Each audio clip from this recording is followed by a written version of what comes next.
Good morning.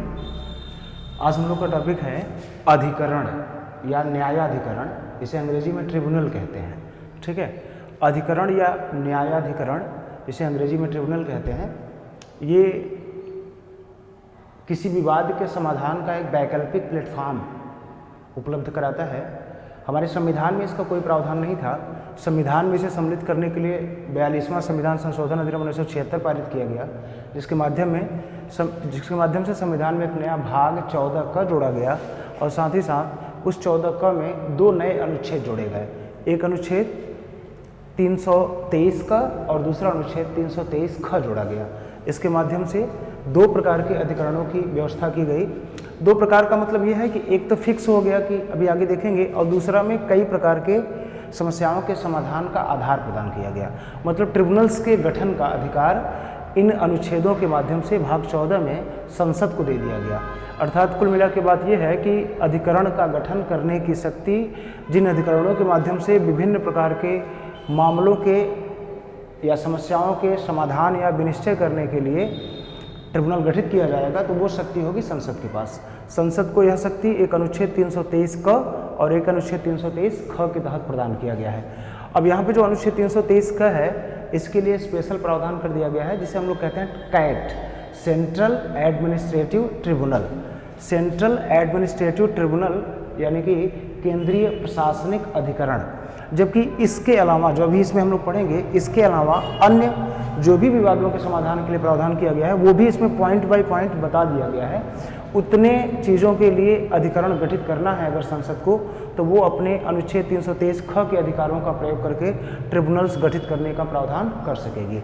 तो पहला देखते हैं, अनुच्छेद 323 ख के तहत जो है, इसमें कहा गया है कि भारत सरकार यानी केंद्र सरकार एवं राज्यों के अधीन जो कर्मचारी होते हैं, जो लोक सेवक होते हैं, यदि उनकी सेवा शर्तों से संबंधित कोई विवाद उत्पन्न होता है, सेवा शर्तों से संबंधित विवाद का मतलब हो गया उनके वेतन भत्ता से संबंधित, उनके पेंशन से संबंधित, उनके प्रमोशन से संबंधित, है ना, उनके सस्पेंशन, टर्मिनेशन आदि से संबंधित अगर कोई विवाद उत्पन्न हुआ सरकार और लोक सेवकों के मध्य, तो उसका समाधान सामान्य न्यायालय, जो हमारे यहाँ न्यायिक जुडिशियरी सिस्टम है, उसमें न करके उनके लिए कैट, सेंट्रल एडमिनिस्ट्रेटिव ट्रिब्यूनल की स्थापना की शक्ति यानी कि प्रशासनिक अधिकरण के गठन का प्रावधान इस अनुच्छेद में किया गया है। और आपको पहले बताया गया है कि इस तरह के अधिकरण के गठन की शक्ति किसको प्रदान किया गया है? संसद को प्रदान किया गया है।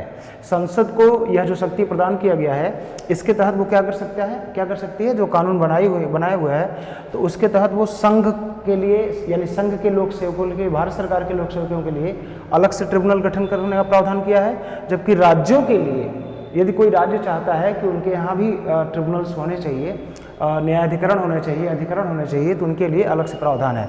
इसके अलावा यदि 2 या 2 से अधिक राज्य चाहते हैं कि हम लोग आपसी सहमति से एक ही ट्रिब्यूनल से अपने लोक सेवकों के सेवा शर्तों से संबंधित विवादों का समाधान करें, तो उसके लिए भी इसमें प्रावधान किया गया है।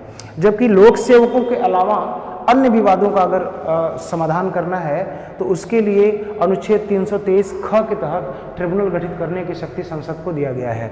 इसके लिए वो कानून बनाकर ट्रिब्यूनल गठन का प्रावधान कर सकती है।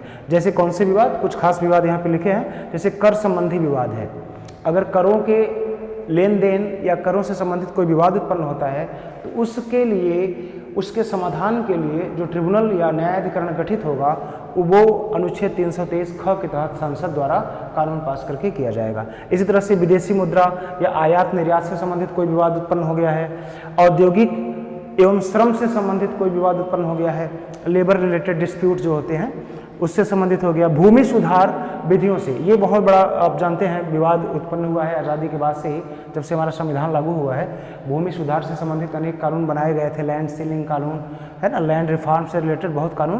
तो उससे संबंधित अगर कोई विवाद बढ़ रहा है, तो उसके लिए भी यदि संसद चाहे तो 323 ख के तहत अपनी शक्ति का प्रयोग करके कोई एक्ट, अधिनियम पारित करके ऐसे ट्रिब्यूनल्स का गठन कर सकती है।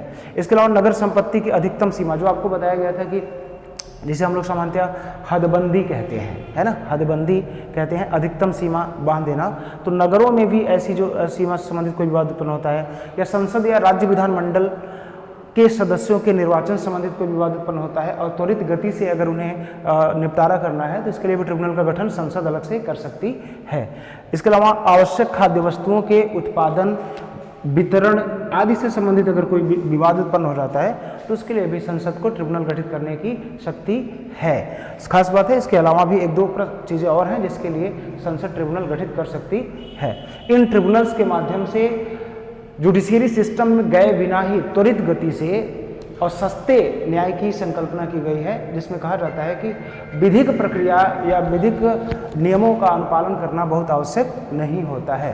तो अगला टॉपिक हम लोग का होगा कैट, CAT कैट, जिसमें सेंट्रल एडमिनिस्ट्रेटिव ट्रिब्यूनल्स की बात होगी, उसके गठन की बात होगी, उसमें सदस्यों, अध्यक्षों, उसकी कार्यविधि, उसके सदस्यों अध्यक्षों की योग्यता और उसकी नियुक्ति आदि की बात होगी।